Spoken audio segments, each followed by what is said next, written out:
Hello and welcome to Unpacking Omotenashi, a video series where we explore the culture of business and the art of service. Asking questions like, is collaboration better than competition? Is the bottom line always the bottom line? And does slow and steady really win the race?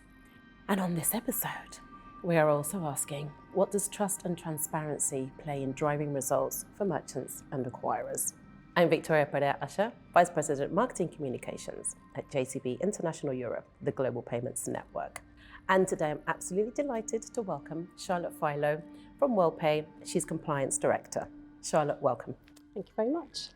Well, it's interesting to have a compliance person here because I believe that trust and transparency form part of the everyday narrative and the everyday role that you hold. How do you maintain trust and transparency in the ever-evolving, especially world of compliance? Because you must deal with so many different types of regulations and kind of processes. So what happens in your day-to-day life and how do you build that?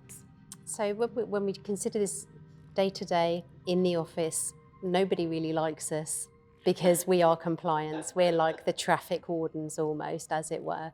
But on a serious note, I think because what we're doing is so important, and because when you get the message right, when you interact with people in the right way, they understand why you're doing it. Mm-hmm. Building that trust and transparency, again, we have internal customers as well as external, and for the team that I work in, it's primarily internal customers. But we do get involved with some of the bigger merchants that we deal with. And I think it really is, again, just keeping people informed. Information and knowledge is power, as they say, but only if you're sharing it. There's no point in hoarding it. And I think information sharing is very critical, and keeping people informed of what's going on, when things are coming up, letting them have an opinion on it as well is really important. So again, two-way dialogue. And I think that's the one of the keys of nurturing relationships, right? And feedback loops is a really important process of what you do in business because you need to understand what went wrong and why. And there are elements that you were able to fix and there are elements that you cannot. But that voice of the customer is really important. And I think it's not just necessarily a marketing initiative, it's kind of feeds in what you do. Exactly. And I think the understanding piece is really critical as well. You need to understand where they're coming from. You need to take time to understand their pain points. And as you're saying, that kind of human element of really caring about your customers. And I think if you can make sure that they feel that way, then they'll continue to trust you and to work with you closely and be open and honest with you.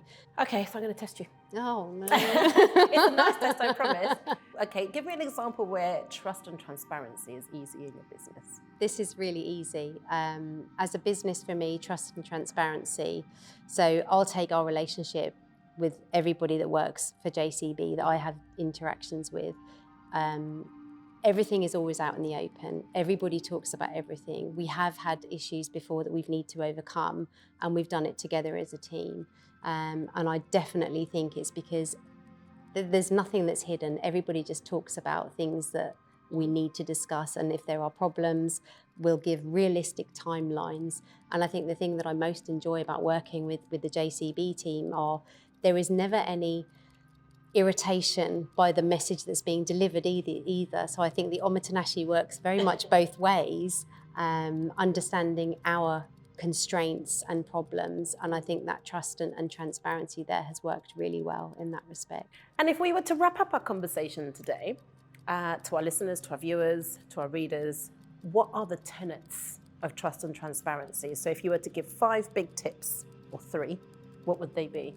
So honesty, communication, and where feasible, speak from the heart.